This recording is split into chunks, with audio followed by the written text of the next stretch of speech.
Okay, in this example, we are looking at one-dimensional motion with constant acceleration. Okay, so there's going to be a few steps to this one, so let's start with interpretation. So right away, we see that this is a symbolic example. Those are both good practice, but can be difficult to get used to because we're not dealing with numbers, and we have to keep everything in a simplified algebraic form rather than just plugging in some numbers and doing some steps. But it does remind us to not do intermediate rounding, and it shows us the general trend of the behavior we're talking about. So in this case, we have a person standing on the edge of a building. The building has a defined height. Okay, so I'm just going to highlight the things that we know. Okay, and we have an initial vertical velocity. So this is a 1D problem, so we're not going to see anything in x. Everything's going to be in y. And we're asked for time, and so and then we're asked for a particular location below. We say, okay, how long does it take to reach a height y? So those are our knowns. Our knowns are h, the height of the building, the vertical initial vertical velocity v naught y, and the height below the edge of the building. Okay, so we're going to draw a picture to continue to interpret this problem. Okay, so let's draw the edge of the building here. Okay, we'll have the ground below, like so. Okay, and we'll label this height. This will be our h, the height of the building. Okay. Okay, so that's our h. All right. In part A, we're asked how long does it take to reach its maximum height. So we'll label that as well and call it Ymax, and more on that later. Okay. So this right here will be Y maximum, max for short. Okay.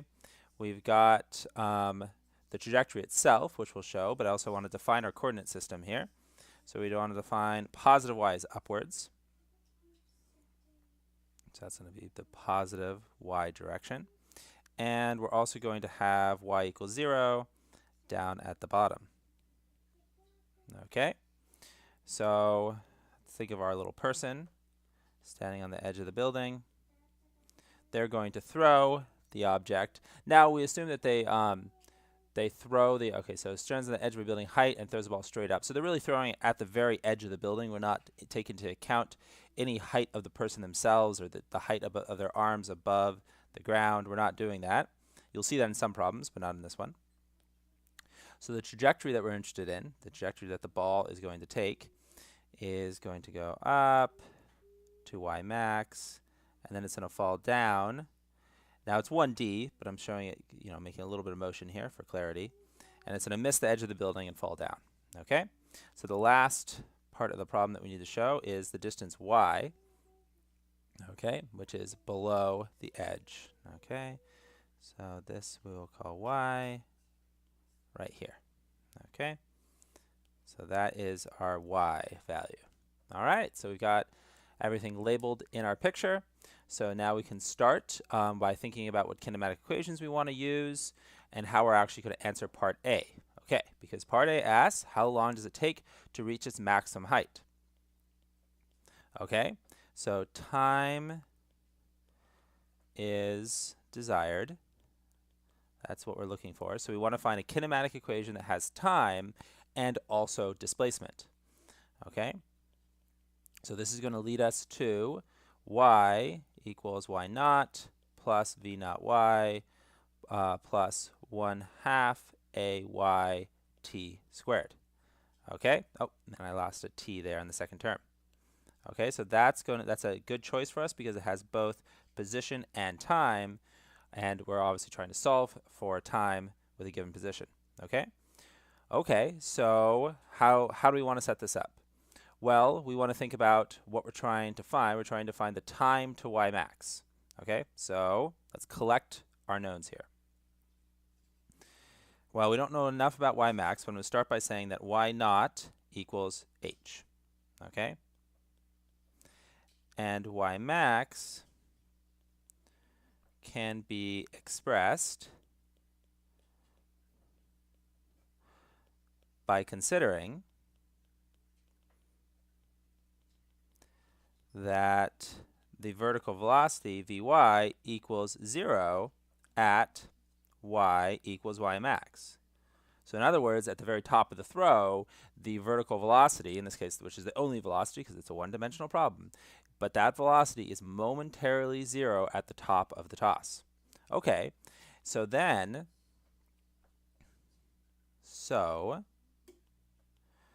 we use Vy equals V naught y plus AYT, okay? All right, and this is going to then allow us to then express that time to the maximum height in terms of, basically in terms of things that, that we're interested in, okay?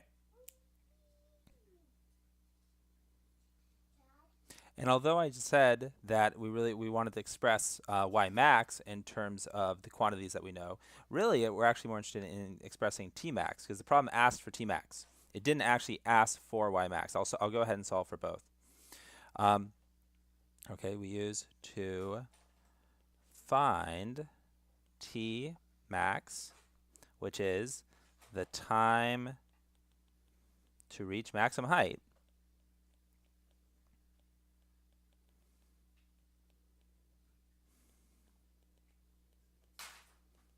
in terms of known variables. Okay, so that actually means we don't have a lot of work to express Tmax, which is fine. Okay, so we'll go ahead and write then. So from this expression here, from this expression of the vertical velocity and its dependence on time, we will rewrite that as, okay, 0 equals V naught y, one of the things we know, minus g, because the vertical acceleration, a sub y, is g in this problem, and it points down. Right, so we can even show that on our picture over here. We can show that g points down. Okay, that's our g vector, our gravitational vector. Okay, and then also we know then that that must be the time to maximum, because otherwise it wouldn't be 0, because the time for the object to reach its maximum height must coincide with a momentary vertical velocity of 0. Okay, so then you can see very quickly that Tmax is simply the initial vertical velocity, V naught sub y, divided by g. Notice I cancel out the negatives there. So really that is what we were asked for in part A. How long does it take to reach its maximum height? Okay, so simply it takes that amount of time, regardless of its height.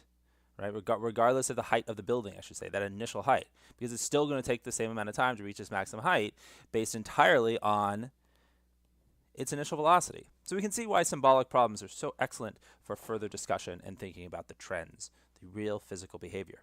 But I'll go ahead and solve for the maximum height.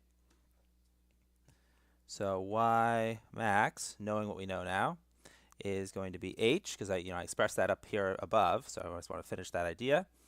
Okay, plus V naught y times Tmax, okay, which I'll write like this for now, but I'm obviously substitute in what I know from above, namely that Tmax is just V naught y divided by g.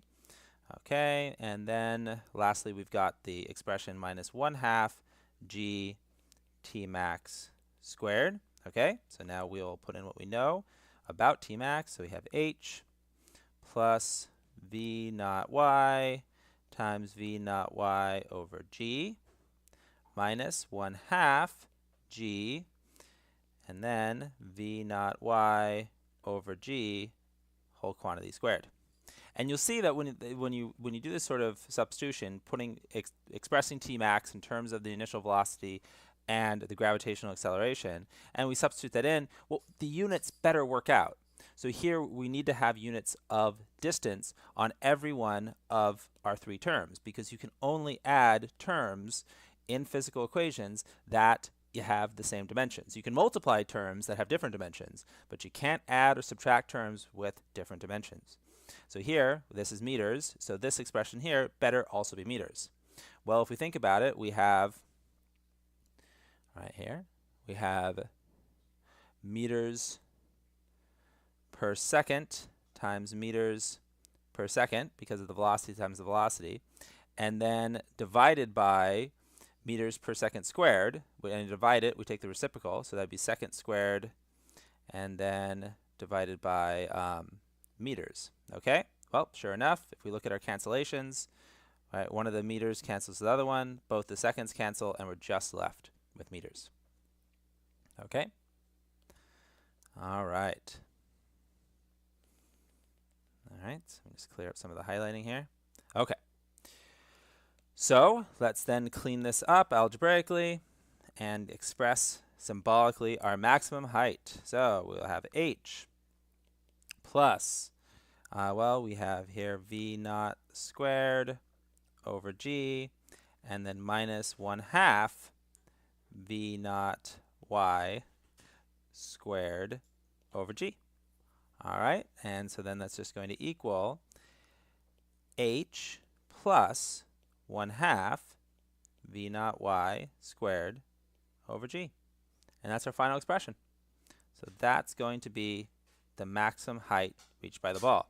And if it wasn't for that initial height of initial height of h, we would see that the maximum height really for a one-dimensional projectile, just throwing something up, is always 1/2 times the initial velocity squared divided by gravitational acceleration. That will always give you the maximum height. And in this case, just plus that initial offset, the fact that we're not starting at the ground, we're starting at the top of a building. Okay, so now let's move on to part B.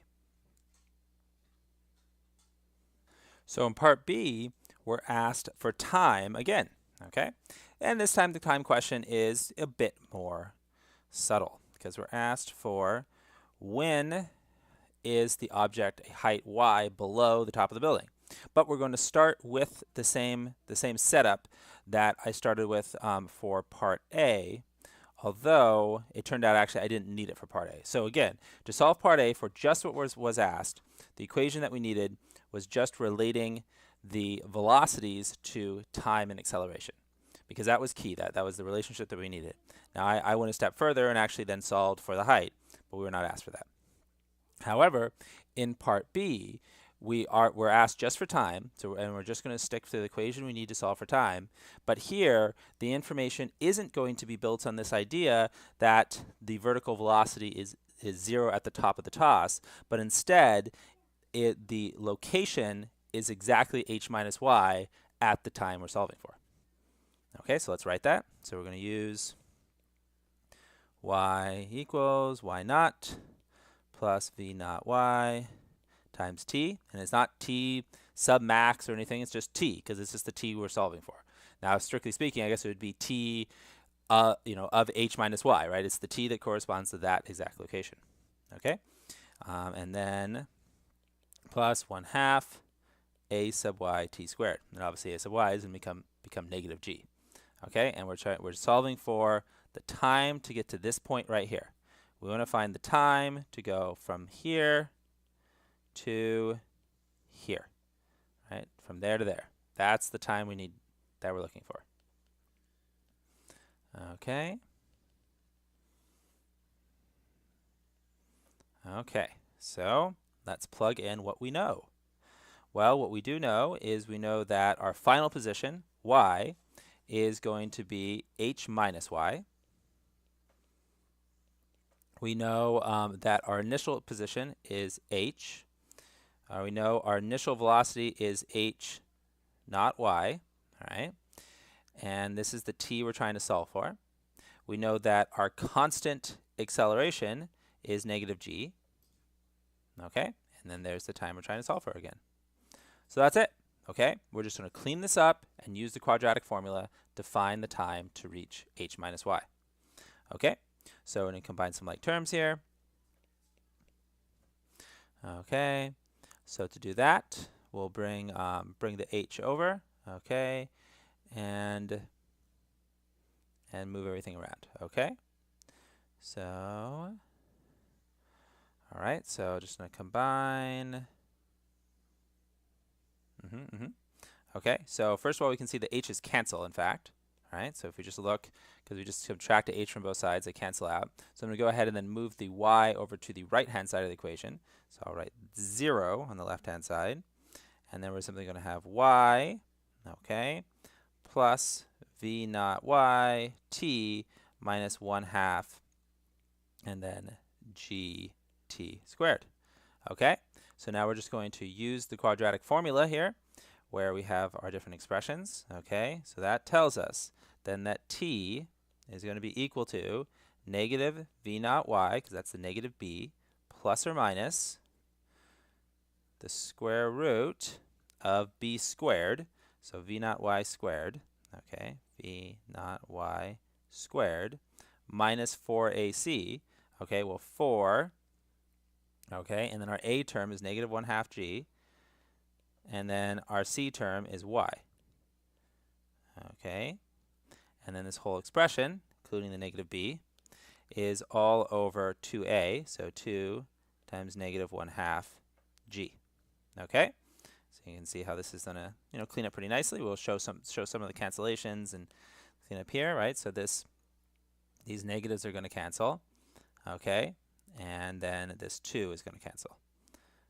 Okay, so let's go ahead and move on. What's it then? T is going to look like negative v naught y plus or minus the square root, okay, of v naught sub y plus 2gy.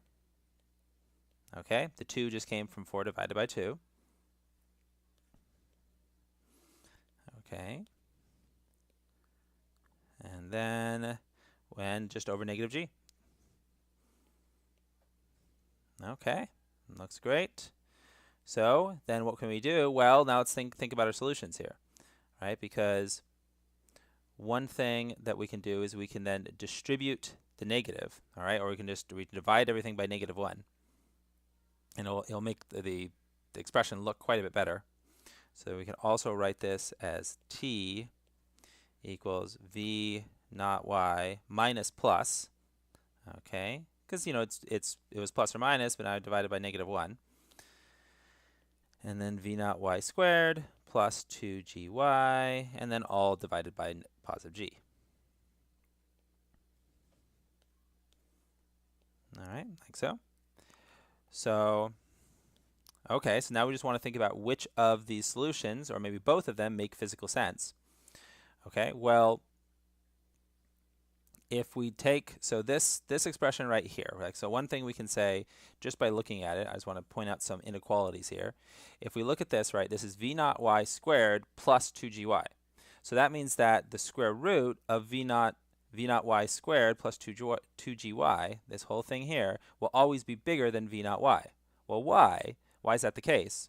Well, because if we didn't have this 2gy, if it was just v naught y squared, well, we took the square root of that just because v naught y, which then would be equal, right? Then this would just be equal to this. But since we're adding something to it, that means the second term is always bigger than the first term because we added 2gy. Even though we took the square root of it, it's still bigger. So that means that if we subtract, then we're going to get a negative in the numerator. So subtraction will give us a negative numerator. And dividing by positive g, because we've canceled out the negative, will make it still be negative. So that means that t equals v naught y plus the square root of v naught y squared plus 2gy. And let me finish this expression off, okay? And then the whole thing, just doing it parenthetically, divided by g only because the negative solution gives negative time, gives a value of negative time,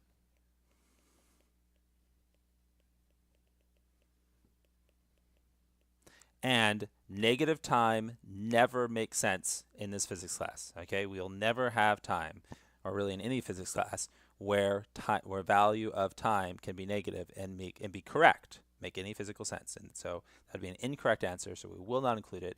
We only have one solution. There's only one value of t that makes sense here, and so that means that our only answer is simply this one here. Okay, it's just t equals the initial velocity plus the square root of the initial velocity plus the effects of the height and acceleration plus 2gy, and then that whole quantity divided by the acceleration, basically the rate at which things are moving. So, you know, it's hard to make sense of that symbolically. It's got a lot going on. The units work out to be time, and I'll let you check that on your own. But the one thing I definitely want to call attention to for a discussion, a quick discussion of the solution, is the fact that there's only one solution. Because I said that there has to only be one because the other one would be negative time. That can't happen. But why should we only expect one solution? Well, if we look at the picture, there's only one time where the object actually passes a height y below the bottom of the building. Because the object starts at h. It doesn't start below h, right? It starts right here, and it goes up and then comes down. So it will only pass through this height below where it started once. Now, if we'd asked for the time for it to go a height y above, right? If I was interested in y above, there would be two solutions, two physically relevant solutions, and there are plenty of examples like that. But in this example, there's only one because it's a height y below. Okay, thank you very much.